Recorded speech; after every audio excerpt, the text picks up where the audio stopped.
પંથકના સોયલ ગામના તો ધોધમાર વરસાદે જામનગરના ખેડૂતોને પાયમાલ કરી દીધા છે। ન્યૂઝ 18 ગુજરાતીની ટીમ ધ્રોલ પંથકના સોયલ ગામે પહોંચી, જ્યાં નદી કાંઠાની જમીન ધોવાઈ જતા ખેડૂતોને રાતા પાણીએ રોવાનો વારો આવ્યો।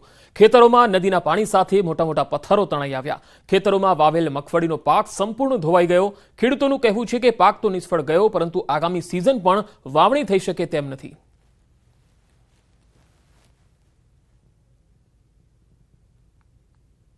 હવે એવું નથી, હમું થાય એમ નથી। સરકાર જો કાંઈક અમારા હમું જોવે તો થાય, નકર કાંઈ થાય એવું નથી કે જેમ બને એમ વહેલું કરો તો આ થાય, નકર કાંઈ નહીં થાય। અમારે કેમ કરવું, અમે રહી કેવી રીતના? એક તો નાના માણસો છે અને કે ભેરું થાય એવું નથી, માન કરીને કૂચે મરી છી, તો આ ધોવાઈ ગયું બધું। અમને જેમ બને એમ સહાય વહેલી આપો, બીજું કાંઈ નહીં, અમને સહાય દો। તો બધી નદીના કારણે બધી પૂરમાં તણાઈ ગઈ, પણ હવે એ પાછું ખર્ચો ગયો, મગફળી ગઈ। હવે પાછું નવી સિઝન શિયાળુ સિઝન લેવાની કોઈ શક્ય નથી। આવડા મોટા જબરજસ્ત પાણા, જબરજસ્ત ખાડા, આ અમે કઈ રીતે પૂર્ણ કરી શકીએ?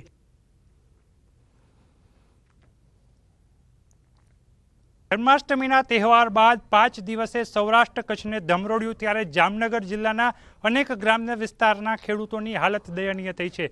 ત્યારે ન્યૂઝ 18 પહોંચ્યું છે ધ્રોલ પંથકના સોયલ ગામે, જ્યાં જે દ્રશ્ય જોઈ રહ્યા છો આ જંતીભાઈ સાપોવડિયાની 12 વીઘા ખેતી છે। આ ખેતી નદી કિનારે આવેલી છે, ત્યાં જે ધોવાણ થયું છે એ ધોવાણમાં ખેતર પણ ધોવાઈ ગયું છે। બીજી બાજુ વાત કરવામાં આવે તો જે ખેતરમાં ખેડૂત છે તે ખેડૂતની હાલત દયનીય થઈ છે। જે પ્રકારે માથે હાથ દઈને સરકાર સમક્ષ જે વાત કરવામાં આવે તો જે પાક નિષ્ફળ ગયો છે તે પાકને લઈને અહીં ખેડૂતોની મગફળી તો ગઈ છે, પરંતુ ખેતર પણ ધોવાઈ ગયું છે। આ ધોવાણ અને પાકની નુકસાનીથી બેઠું થવા માટે ખેડૂત અત્યારે સરકાર પાસે સહાયની આસ લગાવીને બેઠો છે। કેમેરામેન મનસુખ રામોલિયાની સાથે કિંજલ કારસરિયા, ન્યૂઝ 18 ગુજરાતી, જામનગર। આણંદ જિલ્લામાં પડેલા ધોધમાર વરસાદના કારણે તારાપુર તાલુકામાં જળબંબાકારની સ્થિતિ સર્જાઈ।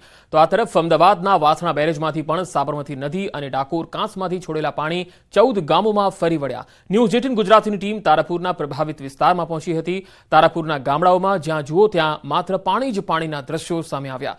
તારાપુરના ચાંગડા, રીજા, કાનવાડ, ખડા, દુગારી, ફતેપુર, ગલિયાણા સહિતના ગામમાં તબાહી મચાવી। ગામના રસ્તાઓ પાણીમાં ગરકાવ હતા, તો ખેતરો પણ જાણે કે બેટમાં ફેરવાઈ ગયા હતા। આ ઉપરથી પાણી 22 ઇંચ પડ્યું છે। ડાંગરમાં અમારો પાક જતો રહ્યો છે। સરકારને એટલી અમે અપીલ કરવી છે કે થોડી સહાય કરે। આપણે સાબરમતીના પાણીના હજારો એકર ડાંગરને નુકસાન, પછી ઘર વખરી ઢોરોને નુકસાન, અને કોઈ તંત્ર હજુ પાણી પેટનું પાણી હલતું નથી તંત્રનું। વાસણા બેરેજ ધરો ડેમમાંથી પાણી આવતા રીંજાની તમામ ખેતી નિષ્ફળ, ડાંગર છે, ઘઉં છે, કપાસ છે, ગુલાબ, ટોટલ પાકમાં 100% નુકસાની છે। આણંદ જિલ્લાનો તારાપુર તાલુકો સર્વત્ર જળબંબાકારની સ્થિતિ। 24 ઇંચ જેટલો વરસાદ, વાસણા બેરેજમાંથી સાબરમતીમાં છોડાયું પાણી। તારાપુર તાલુકાના નદી વિસ્તારના 12 જેટલા ગામો પ્રભાવિત। હું ચોક્કસ આ દ્રશ્યમાં બતાવવા માંગીશ કે તારાપુર કાનાવાડા રોડ છે, જ્યાં જુઓ ત્યાં ખેતરોમાં પણ પાણી, વરસાદી પાણી ભરાયા છે, જબરજસ્ત પાણી છે। બહુ જ ખરાબ પરિસ્થિતિ છે આ સમગ્ર વિસ્તારમાં। તારાપુરનો જે તારાપુર કાનાવાડા રોડ છે, ચાંગડા, રીજા, કાનાવાડા, દુગારી, ખડા, સર્વત્ર પાણી। ખેતરોમાં જાણે સાબરમતી નદી જ થઈ ગયા હોય એ પ્રકારની સ્થિતિ સર્જાઈ છે। હજી પણ દ્રશ્યમાં બતાવવા માંગીશ કે આ જે ખેતરોના પાણી છે એ સાબરમતી નદીના જ પાણી છે। ઉપરવાસમાંથી જે પાણી છોડાયેલું છે એ પાણી અત્યારે ફરી વળ્યા છે। માર્ગો પર પણ સ્થિતિ ખૂબ ગંભીર છે। લોકોને, વાહન ચાલકોને પણ ખૂબ તકલીફ પડી રહી છે। ખેડૂતોનો મહામૂલો ડાંગરનો પાક પણ ડૂબી ગયો છે। એટલે હાલ આ સ્થિતિ ખૂબ ગંભીર છે આ બાજુ। હમણાં થોડા ક્ષણો પહેલા જ સરકારના વહીવટીતંત્રનું એક હેલિકોપ્ટર હમણાં ઉપરથી જ ગયું, જાણે સર્વે કરવા નીકળ્યું હોય એવું ચોક્કસ કહી શકાય। એટલે હાલના અહીંયા જે સ્થાનિક લોકો છે એ અપેક્ષા રાખી રહ્યા છે કે એમને તાત્કાલિક સહાય મળે। સરકાર તરફથી કેશડોલની જે અપેક્ષા છે રાખી રહ્યા છે। ખૂબ ગંભીર પરિસ્થિતિ વચ્ચે અહીંયા સ્થિતિ એવી છે કે તારાપુરના આ જે પૂર પ્રભાવિત લોકો છે, વરસાદથી પ્રભાવિત લોકો છે, શું કરવું, ક્યાં જવું એવું કોઈ પણ સમજણ એમને પડતી નથી। અમદાવાદીઓ પણ સાવધાન રહેજો. એએમસી ટ્રીટમેન્ટ પ્લાન્ટથી આવતું પાણી ડહોળું આવી શકે. પીવાનું પાણી ડહોળું આવે તો ચિંતા ન કરતા એએમસીએ અમદાવાદીઓને અપીલ કરી છે. અમદાવાદીઓ હાલ ઉકાળીને પાણી પીવાની સલાહ છે. 2 કે 3 દિવસ ડહોળાશવાળું પાણી આવશે. આવનારા દિવસોમાં જે અઠવાડિયું 10 દાડા છે, જે થોડુંક ત્યાં ડોળાશ થોડી ઓછી નહીં થાય ત્યાં સુધી આ 10-15 દિવસ સુધી સેટ ટર્બિલિટીવાળું પાણી આવશે.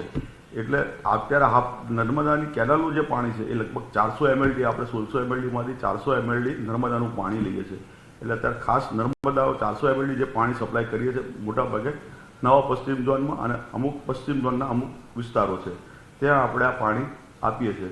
એટલે આ પાણી જે આપીએ છીએ ત્યાં આગળ ટર્બિલિટીનું પ્રમાણ થોડુંક રહેશે.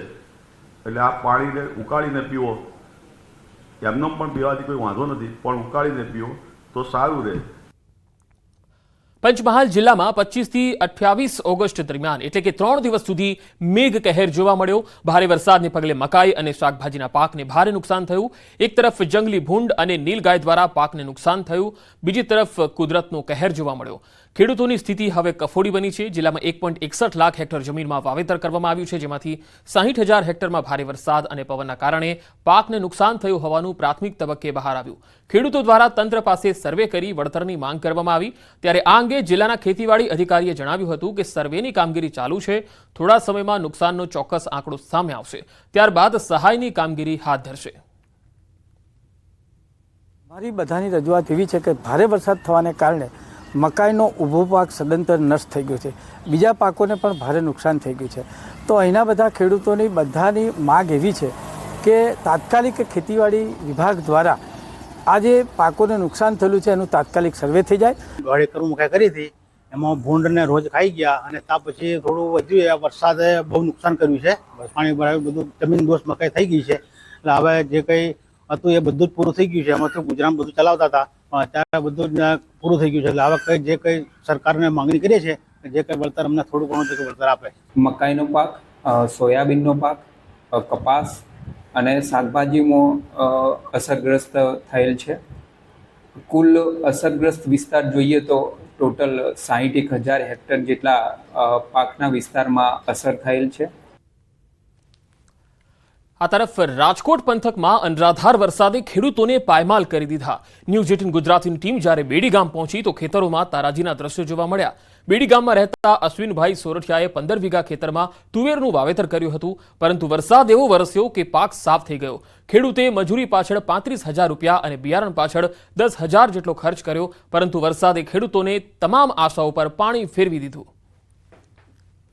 તો બેડી ગામની આશરે 800 વીઘા જમીનમાં વરસાદી પાણી ફરી વળ્યા. ખેતરોમાં ઠેર ઠેર વિનાશના દ્રશ્યો જ જોવા મળ્યા. બેડી ગામના અન્ય એક ખેડૂતે ફ્લાવરનું વાવેતર કર્યું હતું. પાક તૈયાર પણ થઈ ગયો, પરંતુ વરસાદે તમામ આશાઓ પર પાણી ફેરવી દીધું. બેડી ગામમાં મોટાભાગે શાકભાજીનું વાવેતર થાય છે.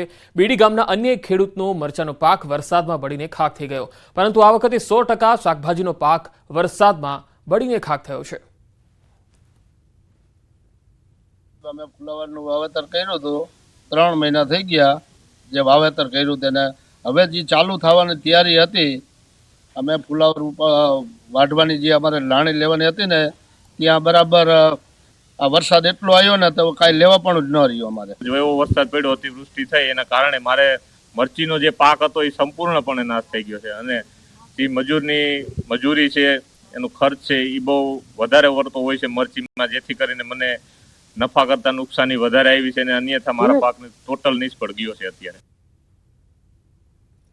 રાજકોટના ઉપલેટાના સેવંતરા ગામ પાસે મોજેશ્વર મહાદેવ મંદિર પાસેનો સતનામ સાગર ચેકડેમ તૂટી ગયો.